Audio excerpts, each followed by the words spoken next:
Title: The Secret 1920s Soviet Plot to Breed Human-Ape Super Soldiers.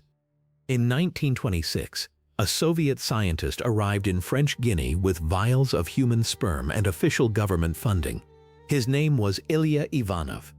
His mission was to artificially inseminate female chimpanzees with human genetic material in hopes of creating a hybrid that had never existed, a creature that was part human, part ape. He was not a crank working in a basement. He was one of the most decorated biologists in Russia, a man who had genuinely revolutionized veterinary science, operating with the endorsement of the Soviet Academy of Sciences. And the story of what he actually did and why is stranger than the legend. Ilya Ivanovich Ivanov was born in 1870 in Shigri, Russia, and by the early 20th century had established himself as the world's leading expert in artificial insemination of animals. His techniques for horse breeding were transformational. He could inseminate dozens of mares with a single stallion's contribution, dramatically multiplying the throughput of stud farms. He was internationally known, genuinely respected, and invited to present his work at major scientific congresses across Europe. In 1910, at the World Congress of Zoologists in Graz, Austria, Ivanov raised a different subject. He argued that from a purely technical standpoint, crossing humans with great apes through artificial insemination was biologically feasible. Humans and chimpanzees are remarkably similar at the genetic level. Their chromosomes are closely matched. Many interspecific hybrids between closely related species had already been produced in animals. Why not? Ivanov asked. Between humans and their nearest living relatives, the question was academic at Graz. It would not remain so. By the mid-1920s, Ivanov had submitted a formal proposal to the Soviet government, seeking funding and organizational support for an expedition to Africa to attempt exactly this. The Soviet context matters here. The Bolshevik regime was explicitly anti-religious and eager to demonstrate through science that human beings were animals, products of evolution, not divine creation. A living human-ape hybrid would be an extraordinarily powerful propaganda weapon against religion, a physical embodiment of Darwin's argument made flesh. Ivanov framed his project in those terms, and the framing was effective. The Soviet Academy of Sciences approved the expedition. Funding was provided. Ivanov and his son arrived at Kindia in French Guinea at the Pasteur Institute's primate research station in November 1926. The circumstances were not ideal. The chimpanzees available were younger than he had hoped, and access to animals was limited. In Conakry, he managed to inseminate 3 female chimpanzees with human sperm. None became pregnant. The experiment produced no result.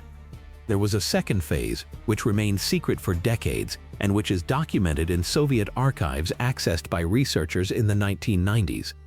Ivanov returned to the Soviet Union with a group of chimpanzees and, at a research facility in Sukhumi in what is now Abkhazia, began planning the reverse experiment, inseminating human women with chimpanzee sperm.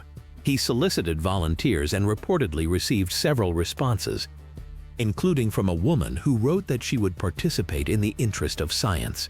Before the experiment could be conducted, his last orangutan died, and the logistical situation deteriorated.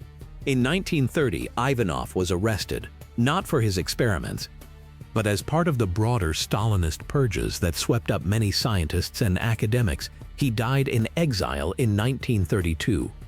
The popular legend attached to this story claims that Stalin specifically ordered the experiments to produce super soldiers, half ape, half human, invulnerable to hardship and immune to morality.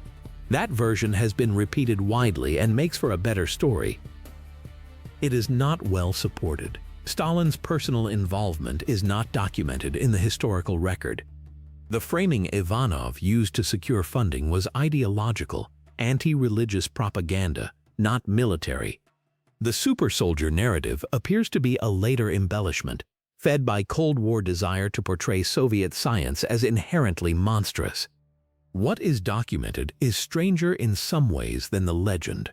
A serious, credentialed scientist, using legitimate techniques he had spent decades perfecting, operating with official government backing, genuinely attempting to produce a living human-ape hybrid for reasons that were within the ideological framework of his time and place, considered scientifically and politically significant.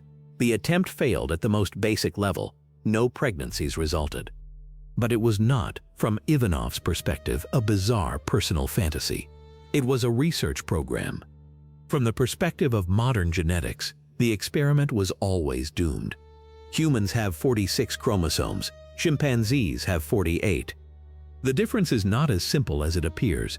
Chromosomes 2A and 2B in chimpanzees fused end-to-end at some point in the hominin lineage to form human chromosome 2, but the chromosomal mismatch between species typically prevents viable offspring, even between closely related animals. The horse-donkey cross produces a mule, which is sterile. The chromosomal distance between humans and chimpanzees is greater than that between horses and donkeys. A viable, fertile human-chimpanzee hybrid is genetically extremely unlikely and possibly impossible. Ivanov did not know any of this. The mechanisms of genetics, chromosomes, and reproductive biology were not fully understood in the 1920s. He was working from a theoretical framework. Similar species can hybridize that had been proven in other animals, without the tools to understand why it would likely fail in this case. The ethical dimensions of what he was planning were not in the contemporary commentary on his work, given the weight they now receive. The Soviet scientific culture of the 1920s was not squeamish about human subjects research in the way that post-Nuremberg medical ethics require. Ivanov seems to have regarded the experiment as a natural extension of his animal hybridization work, applied to a new pair of species. The experiments produced nothing. The chimpanzees he inseminated did not conceive. The human experiments he planned were never conducted. The facility at Sukhumi was eventually repurposed for medical research.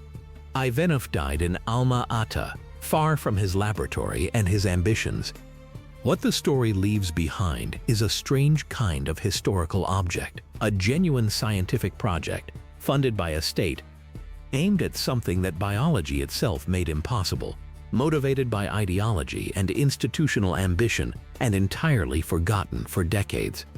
When Soviet archives were opened in the 1990s, the documentation that emerged surprised researchers not because it was evidence of monstrous intent, but because it was evidence of ordinary bureaucratic science, proposals, approvals, expense reports, correspondence, directed toward an objective that should never have been pursued. The super soldier story is better cinema. The real story is better history.